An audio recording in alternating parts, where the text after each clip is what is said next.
They say we should have known better than to fall so deep down into this rabbit hole we found. And I was thinking... Hi, this is Nikolai, and you're listening to my dad, Rafal, co-host James Jardine, and featuring Mr. Jim Tiller on the one and only Down the Security Rabbit Hole podcast. Plug in, listen up, and enjoy. Deep into this pool of regrettable situations. Pitch black, think back to the last time that we were happy. Hey guys, Raph here, sitting with my friend Adrian. You guys know Adrian. Adrian, introduce yourself.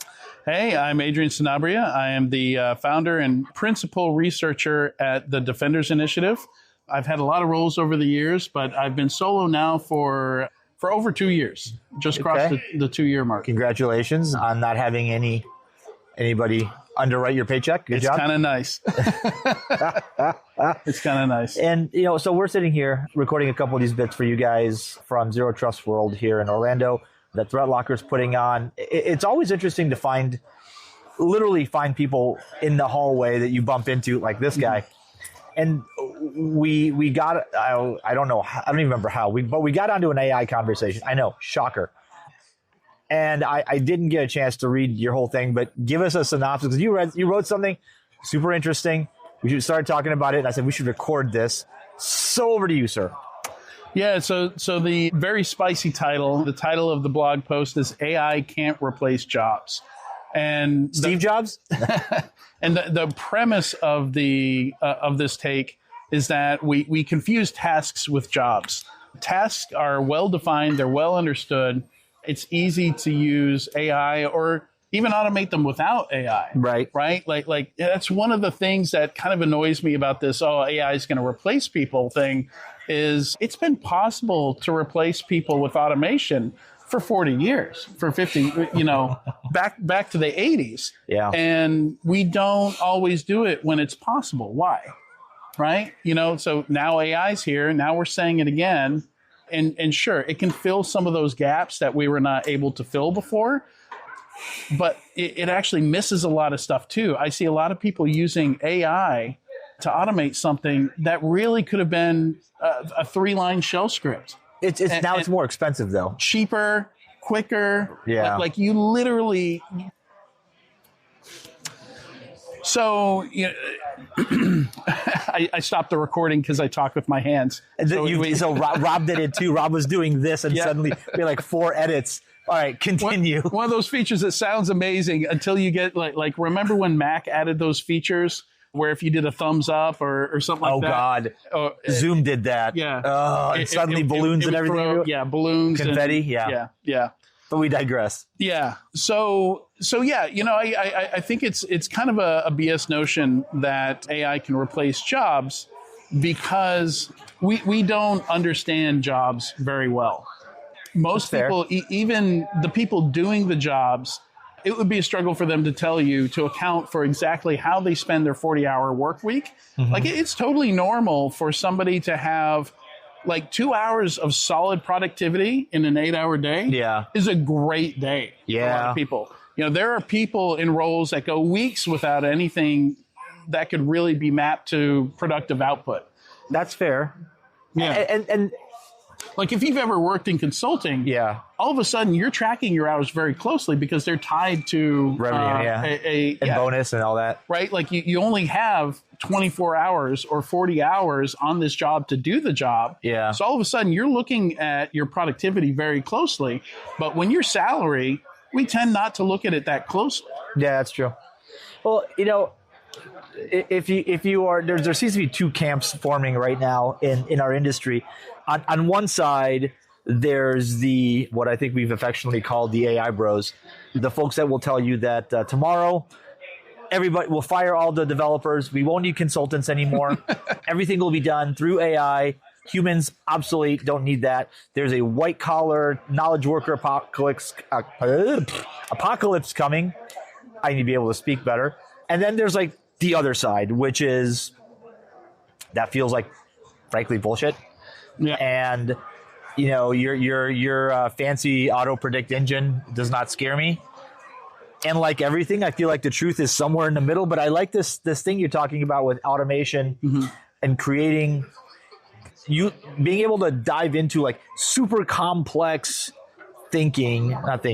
super complex tasks that require multiple steps. Yeah. It is thinking. Lots of data. But it's like when we think thinking, I'm thinking like reasoning and deducing and experience-based decision-making, which I don't, like some of it's intuition, right? Like how do you get computers to do that? It is the reason why experience is considered important in a job. Yeah, fair enough. And it's very difficult to codify that experience. And that's exactly what AI lacks, is it doesn't have experience. It also doesn't have any hot takes. It doesn't have any hard feelings or passion about something. Like it tends to be very milquetoast, very kind of middle, like there's pros and cons of going down both paths. Yeah. And often that's not what you need. You need a very strong conviction that we're going to choose this path or we're going to choose this path. Yeah. And if you ask AI, it's going to be like, you could do either. Like neither of them are bad. Neither of them are perfect. And it can provide decision support. But ultimately, I don't think we're ready to have it actually make the decision. So sitting here in a conference called Zero Trust World, like we're talking about defense, trust nothing, trust no one. It makes it super awkward that just a few weeks ago, half of our industry, if not more, downloaded and installed an AI bot that and then gave it access to everything. Never mind where it came from, what it was doing, like YOLO. Yeah. Yeah, and I think that could actually be positive. I kind of see OpenClaw as like speed running the end game of all the mistakes. Let's just make them all at once. AI could, exactly. That sounds lovely. And I totally understand it. Like, if you've ever been one of those people that sits around a bonfire, and you're like, I wonder what happens if I throw this into the fire, right? And you want to watch it burn. That's OpenClaw. Except you're throwing everything into the fire at once? I wonder what happens if I hook it up to my email and my code base and just give it an instruction and just let it go. I wonder what happens if I give it $500 and ask it to bet on the stock market, right? And people they just want to see what happens. Like that's natural human curiosity. They want to stare into the abyss, stand at the edge of the cliff and under the wind. And some people will serve as cautionary tales. Yeah. Listen, we can talk about pros and cons and what it can do, what it can't do, as much as we would like. But I think ultimately we have to come to some sort of practical understanding of what this technology. It's clearly not just a fancy autocomplete. Like it's there's something there. There's some there, right? It is. This technology is changing a lot of the way we work, a lot of the way we utilize knowledge, vast amounts of knowledge to make decisions. But it also feels like it's creating a whole new level of attack surface for us. Oh, absolutely. Right? Yeah. Much like cloud computing show. Indirect prompt injection is crazy. That's why OpenClaw is so dangerous to use. Yeah. It will just follow, it's like a child. It will follow instructions given to it regardless of whether or not the source is trusted or not. That's scary. But so yeah, what you're getting at, AI is definitely useful for some tasks. Yeah. But typically jobs are made up of tasks. And this is where there's kind of an exception. AI has already replaced jobs. But these are jobs where, first of all, it's a task that AI can do easily. Okay. And it's a job where that job is really just a single task. And it's tough to justify that being a person's give me an job. Give me an example. Make it concrete. Yeah. So a lot of marketing teams will have a lot of contract folks. I need to improve my SEO. So I need to have people create content for my website. I post that content. It improves my SEO. Okay. Right. I need an image for a blog post also, so I would have had, a contract writer that would write blog posts for me. I pay him $500 a blog post. I've done this for people. and I have a graphic designer, they'll create an image for that blog post. AI can do 100% of that. Like, they don't care about the quality of the blog post. It doesn't have to be amazing.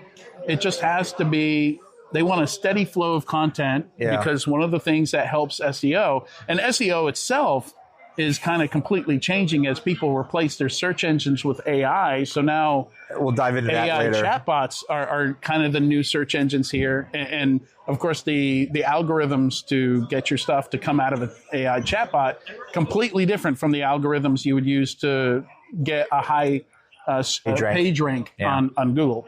So, but yeah, they just need a content pipeline. The old Google approach to SEO is just post a blog 3 times a week. Like, you can find a million articles out there. Like, okay, here it is. If you follow this path, you'll end up in the top 10. You'll get close up there in SEO. And yeah, there are these tasks where the quality doesn't have to be amazing. It just has to be there. Yeah. It just has to be, we just have to get that done. And we're happy to replace humans with AI for those tasks. I feel like a good place would be like the DMV, where hand me, fill out this form, hand me the form, I will take the form, I will input it into the computer, and then you'll be sent along the line the next thing. Because the tasks are well defined and they're well laid out. Yes. But honestly, I don't know that we even need LLMs to do that. Again, like in some countries, what you think of as the DMV here in the US is an app, and you just tap 3 things and you're done. Yeah. In other countries, because there was some motivation to make it easy. Yeah. Right. And to, like in Estonia, voting is just an app. You just download the app, you put in your details, and you just tap a few things and you're done voting. Okay. I don't know if like there are things. We're gonna go ahead and let that one just keep going. There are things that work for Estonia that wouldn't work in larger countries, right? And there's all these different factors that play into it. So it's actually a lot of work to automate somebody's job away. Right. Right. Like because there's so many factors to consider. There's so many details you have to understand. You really have to understand the process, and then you have to run it. Right. Like one of these things where it is that AI demos very well, but once you scale it up, you find out every 13th time it failed. It's not even that consistent. Like, it's the 7th time, next time it's the 13th time, next time it's the 2nd time. Because it's non-deterministic, you get these really inconsistent failures. Depending on what the task is. So when you put that into the context, and there's been a lot of talk around this, right? We're going to automate the SOC. We're going to AI. The AI SOC is the next thing.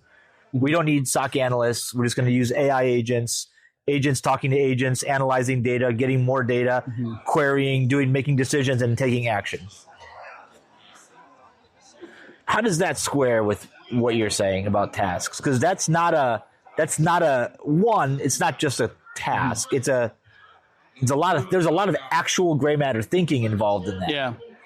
Well, I mean, again, it depends on what the detection is. Like if you're doing phishing enrichment or something like that, it's very, you're looking up a DNS, you're looking at the reputation of threat intel. That's a pretty basic process. These are API calls. Again, like most of this are just shell scripts. Like we don't need AI to do a lot of this stuff. Like we've been able to automate this for 10, 20 years with traditional automation techniques. Like you have to ask, okay, like where's the point where I need the AI? Maybe it's just summarizing something. But, as soon as you start using that AI heavily, like I think DropZone said it takes between 5 and 13 minutes for it to handle an alert. And I forget if it was $5, $7, something like that is the basic cost for per alert. And the way you're going to handle stuff with AI is different than you would handle it with humans. With humans, you're going to prioritize and handle maybe 10% of it or 2% of it or something like that. So a small number, yeah. Once you can fully automate it, why would you not tackle 100% of it? But now, cost. You could easily spend $40,000 a day, like depending on how inefficient your detections are. That suddenly makes the efficiency of detections that much more important. And they should have been in the first place, right? Well, touche, but yeah. On a day that you're not getting hacked, if you're getting 100 alerts, 1,000 alerts. Like, that just seems kind of insane. Like, imagine if a doctor told you 100 times a day that you had cancer. Like, that doesn't make a whole lot of sense. Maybe now. Yeah. But that's where a lot of the work is going. It's going into, I don't know, it feels like everything is getting pushed into AI can do complex tasks. It can replace people. It can do these complex things. And I get it. Like, machines can wade through massive data sets, perform exceptionally large calculations, do things quicker, faster, right? Make lookups in comparison. But there, even when I think about like what it takes to triage an incident, all right, an alert pops up, I go, okay, that's interesting. Let me go pull reputation. Let me go pull DNS. Let me pull surrounding event data. Let me pull whatever else, right? But that's not all there is to it. Otherwise, anybody can be an amazing SOC analyst, and we know that's not a thing. Yeah. So there's some level of intuition, some level of gray matter analysis, that's gut not feel, easy to codify. Right, gut feel. I think I've seen this before. Boy, something doesn't feel right here. Like, I can't imagine a computer saying, boy, something doesn't feel right here. But I did that all the time. Like, you look at something and you go, okay, that looks innocuous, but that doesn't feel right. Right. And I think we're carrying over some of our same mistakes to how we use AI as well. That's fair. Like one of the things I've seen people have a lot of success with is instead of asking it to create some code, I've seen people kind of going at it in reverse, saying, here's an example of really good code. Here's what the job looks like when it's done really well. Now do the job, and when you're done, compare it to this. Use this as a quality standard. And if it's not this good, or if it doesn't give you this output, then go back to the drawing board, try again. Yeah. But again, that starts to get very expensive. Right? You got to put like financial guardrails, like, okay, once $100 is gone, like, text me, email me, and I'll decide if I want to go deeper down this rabbit hole and let you spend more money trying to solve this. Yeah. I think as compute gets cheaper, although there are limitations to how cheap it gets, because right now we're in the middle of a memory crisis. Yep. So because of data centers that might one day get built. Speculation is an amazing thing. Yeah. And some of the clouds are running into capacity issues in certain zones, from what I've heard, coupled with, I would say, raw material, rare earths kind of supply chain problems. It creates this really interesting dynamic where it feels like somebody's got a wrecking ball to take down a fence post. Yeah. Yeah, and the financials, like, that side of it is a little crazy because, for this to be profitable for some of the big tech companies, like, the numbers don't seem doable. Like, the amount of spend the average person on the planet has to do on AI is quite high for them to really make their money back on this. So yeah, we'll see what happens. We'll see if they can avoid a dramatic bubble pop, or if it does end up being dramatic. We'll know anywhere from next month to 2028. Just depends on when all this debt is due to be paid. That has been taken out on it. Well, but either way, like, AI is going to stick around, like the tool. Like, as soon as I think Facebook accidentally open source Llama, as soon as we had open source available for this, the community knows how to create the models. Like, all the instructions are out there. As long as it remains useful, it's not going anywhere. So regardless of what happens to the market, we're still going to see generative AI in use. So, and I think that's like a lot of brand new technology. It shows up on the market.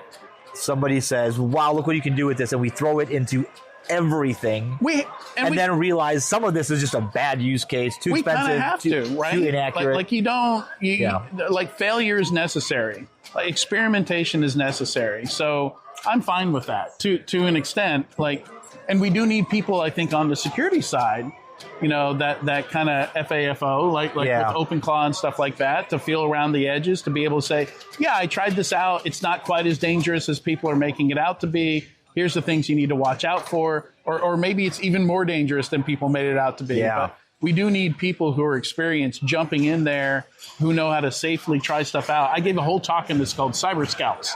Came up with a name for it. I call them Cyber Scouts. These are people who, like me, can't help but try out the new gadget. Can't help but try out the new open source, stuff like OpenClaw. Like, as soon as we see it, I'm going to have to try this. I'm going to try it in a very safe sandbox way with accounts that could burn down that I don't care to lose, but I'm going to try it out. I'm with you. I'm with you on, like, we need to try new stuff, and I'm fine with. Not everybody needs to be a cyber scout, but we need some people in the industry. But think about, to be the voice of reason, say, hey, I've actually tried it. Here's what I found. Think about this, though, and this is where my foot gets hovers over the brake pedal a bit. The amount of money that has to be spent to build up future capacity, like front loading all that building, mining, refining, building capacity for something that we're like, let's try it with everything, and we know the end state isn't this high of, like, we're not going to throw it in everything. It'll eventually get paired back. Now, will it get paired back and then horizontally scaled? Like, we'll go say, hey, it's really good at reading MRIs. Let's use it on every MRI reading ever, which means more capacity is needed. But it's not going to be vertically, as in like across the entire industry, everywhere, everything. So I feel like it's gonna shrink, but become, once we find a really good use case, we can then expand on that. But my fear is we're going to end up building all this capacity in, spend a whole lot of money to find out that maybe this is a bad idea. And then we've got massive amounts of excess compute capacity, which I'm sure somebody will fill with the next Flappy Bird or whatever the thing is. But, like, that's a lot of overspending, a lot of dollars that go into, like, maybe. Yeah, and I mean that's something, like the whole power situation is kind of similar to that. Like, you know, electric cars became a thing. A lot of people said, yeah, this is not going to work. It takes too long to charge them up. Am I really going to charge this at home? And then, at the same time, people are already putting solar in their house. So to some extent, and I think we'll see this with AI as well, people were producing their own power to fuel their electric car and their home. And with AI, I think in the future we'll see more specialized models, smaller models that require less energy, people with the ability to do AI inference at home or on device. So that's what an AI PC is fair enough. The whole goal there is, and this also addresses concerns about privacy and data residency and stuff like that, and whether or not these third-party AI providers are going to leak your data or not. With the ability to use local models and to do it on device, that's going to make that a lot easier. So, as soon as we set that goal, like inference needs to be cheaper, we will start seeing in the market. Somebody will figure out how to do that. And so what we end up with is all of the above, right? Like, there will still be a ChatGPT. Like we will use this AI for this one thing. This one, like, I've got a confidential document. I'll use the model that's on my phone. So you have a bunch of different models and tools for different use cases. Based on what you're seeing, any place that is a surprising, any use case or any kind of corner case that surprised you, like, oh, I didn't think it would be useful here? That's a good question. Yeah, there's like the specificity of it. Like, I remember chatting with Anton Chuvakin. He was like, sure, it can put together a job description, but not like a really niche specific one. And he just like threw out like some kind of cybersecurity, like very specific job position. I was like, oh, maybe it can. Let's try it. Yeah.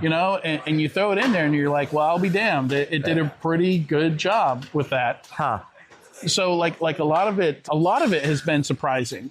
And I think it's been normalized enough that I don't remember what some of those surprises were. But because it's so accessible, this isn't a quantum computer, right? Yeah. Like, you can get a free account and just start playing around with this. You know, I hear a lot of people say, yeah, sure, it can do this, but it can't do that. Dude, just go try it. Yeah. Like, go see if it does a good job with that. But again, you have to beware the good demo. You know, because to use it as a personal assistant, if it's wrong 40% of the time, I don't care, right? 60% is fine for me personally if I'm having it. Unless it's doing your taxes. Well, I mean, if it can check it at the end, like if you can check for mistakes, yeah, I still don't care if it gets it wrong 40% of the time. Like, you know, fixing those errors, like, it's still going to be quicker than me doing everything manually by myself. Yeah, maybe you're right. But if you have to suddenly scale it up, you know, maybe 40% error rate's not going to work. Yeah, because 40% of 10 versus 40% of 10 million. Yeah, if it's a lot of task errors where it's got to get it right 100% of the time, so now a human needs to deal with those 40% of failures, or it needs to be redone. Yeah, either it gets more expensive to get to 100%, or you need a human to get it to 100%. But scale becomes an issue. Maybe it does it perfectly every time, and the issue with scale is we just don't have $5,000 or $10,000 a day to spend on this. Yeah. Like, it does a great job at it, but, you know, it's actually, I've seen many cases where it is cheaper to employ humans than to use AI for a task. Well, and there are still things that AI can't do, which is my plumbing, make me breakfast, and clean up after The my robots cat. are coming, though. I know, but you know what? I've seen some of these task robots, but they're task oriented as opposed to generic job oriented. You don't get a maid, you get a robot vacuum. Yeah. You get a litter box robot. And versus how long like did it take for robotic vacuums to get really good? a long. Robots are tough, man. Yeah. Like there was like a long period of, it can't make it over the carpet. It's smearing dog crap all over the place. Yeah. Like, robot vacuums also didn't use AI until very recently. Yeah. I looked this up a while ago, and they were using like very simplistic, very basic, just sensor input and you know, if then else type logic. But you didn't need more, really, Yeah. right? Like, ultimately, you're navigating at the floor of a house. It was good enough. Yeah, right. There's a. So I think that this is where we're at. Is there's a lot of technology where what we had pre-AI was good enough, but we're now like, hey, let's throw AI on that, and that's overkill. But there are a lot of really good tasks that AI is good for. So I think we're going to spend. I don't know. I think anytime I see something new show up, we rush out to try it. And then we pull it back and we spend some time trying to then figure out, wait, what are we actually going to go do with this? Like, where are we going to concentrate the usage of this? I think that's where we are. I think security teams need to be ready for that, because that's always something that needs to happen. Yeah, fair. Like you know, that's part of a company's, like a CTO's job is, you know, is this technology a game changer for us? I don't know. We'll have to try it out. Like, do we really want to wait and see if our competitors succeed with it? You know, not a lot of companies are comfortable with that. They want to try it out. So we need to figure out how to allow them to do that safely. Let me ask you one thing, so we're going to close off. But so I had Patrick Dennis on the podcast. By the time we're watching this, it'll be a couple episodes. But he talked about, like, there's a 5% growth in CIO budget year over year. And security is still one of the top priorities, which is shocking.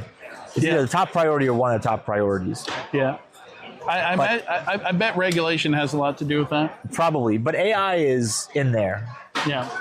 So when you're thinking about securing your organization, protecting it from fraud, misuse, abuse, information theft, whatever, and then you've got, on the other hand, the requirement to innovate, which turns into an existential crisis real fast for some companies, right? Yeah. If suddenly your competitor is 100% more efficient than you, you've got a problem. Yeah. You stop existing overnight sometimes. So if you've got the difference, the choice to make between an existential crisis. Do we throw AI at this thing that we do to level our game up to be competitive, or do we slow it down and try to way to secure it and do it right? I have a feeling I know which way it's going to go. Call it a hunch. Yeah, I mean, if you look at the numbers, it's really hard to justify going the slow route. Yeah. Like when Secure by Design came out, I was like, great sentiment, guys. Like, I love Bob Lord, love the work that CISA's been doing, but show me the incentive for a company to slow down and do it securely. Right. There just aren't. There just isn't. Yeah. Yeah. Like if you look at, like, for years, I think we kind of cried wolf, and we're like, oh, this could destroy the business. It doesn't destroy businesses. So one of the things I have done over the years is I've compiled the list of all the companies that have gone out of business as a direct result of a cyber incident or breach. Yeah, how many is that? 26. That's a small number. It's a small number, and that's all time. And the largest of them was 700 people. So they're all small companies. So once a company gets above a certain size, they can survive these things. I remember DtSR having a problem because their business was trust. Yeah. And when trust is eroded, Yeah. and a company, like if a bank suddenly lost all their money, you're like, well, yeah, that's that. So there are cases where you can make a good case that security should be one of our top priorities. But most of the time when we say cybersecurity should be a business's top priority, that's 100% wrong. Yeah. It is not and should not be their top priority, because they're much more in danger of going out of business because they don't move fast enough, they don't develop products fast enough, they don't get to market quick enough, or the CEO is much more likely source of company failure. CEO has some crazy idea to do the metaverse, or like I know where you're going. Smartphones without physical keyboards will never work. Right, I know where you're going. Yeah, the CEO can do way more damage than any breach. Final thought. Do you think that by some miracle of modern thinking, security will join into the mainstream of AI deployment and implementation? Or are we going to be relegated to, as with everything so far, getting to the train platform as the train pulls away and then chasing it for the next 20 years? Yeah, and I think it's more the same. I mean, fantastic. The only saving grace is when the Anthropics and OpenAIs of the world decide to build in security into the platform, which, as you've already said, there's no incentive for. When it's built in, like we get that benefit, but if the defaults are not secure, yeah, and again, incentives aren't there, right, for the defaults to be secure in a lot of cases. No, we're always left trying to chase people down. You need to create an account, you need to enable MFA, you need to do all the things, right? Stop posting the company salaries into ChatGPT, please. Yeah. All right. Hey, this has been fun. Yeah. So if you do read my blog post, yes, I get into more stuff about not all jobs have to do with work getting done. So we dive into that, or I dive into that in the blog post. Yeah. The kind of cycle of layoffs, and there's been a lot of layoffs. There's a lot of fun to be had there. Blamed on, humans replaced with AI efficiency. Yeah. Which is AI washing. I think maybe 1% of those cases that's true. Most of the time, they're just normal layoffs. Yeah. We see you. To lay off 4,000 people, the amount of work you have to do to understand the intricacies of all those different jobs. I wasn't going to go there, but well done. Yeah, and look at the people being laid off. Are they being laid off all in one department? Right. If so, that makes sense. But some from marketing, some from sales, some absolutely does not make. You did not build AI automation for every single department. As Patrick said on the podcast, you don't wake up on Monday morning and you'll, wait, I think I need half my staff today. Yeah, yeah. And then I get into some fallacies about how work happens. I think there's a lot of reading that I got to do there. It sounds like it's not a super long post, but yeah, there's a lot of kind of myths that get tackled in there, just generally in how work happens. Yeah, I think there's a lot of misunderstandings about how work is done. Yeah, and you have to understand that. before you can understand AI's impact on the jobs market. Dude, we had this conversation when SOAR came out. Like, we're going to automate everything. You're like, but you don't actually We've had this know what you conversation do. in the 1920s, in the 1950s. Like I love listening to historians' take on things because they don't have to understand anything about AI to see the same exact cycle that they know has happened. Lather, rinse, industrialization, computerization, digitization. Now, like they're like, yeah, we've seen this before. Lather, rinse, repeat. All right, Adrian, good having you on the show. Yeah, thanks, you, bud. Good seeing you. Hey, thanks for listening. Oh God, cue the lights. I don't know what's happening. We got lights on. Now it's time to go. Thanks for listening, you guys. We'll catch you another time to the place, another podcast. I'll be back. See you later. Bye bye. This is Bella. Thanks for listening. Don't forget to leave my dad a review and share this with your friends. Bye.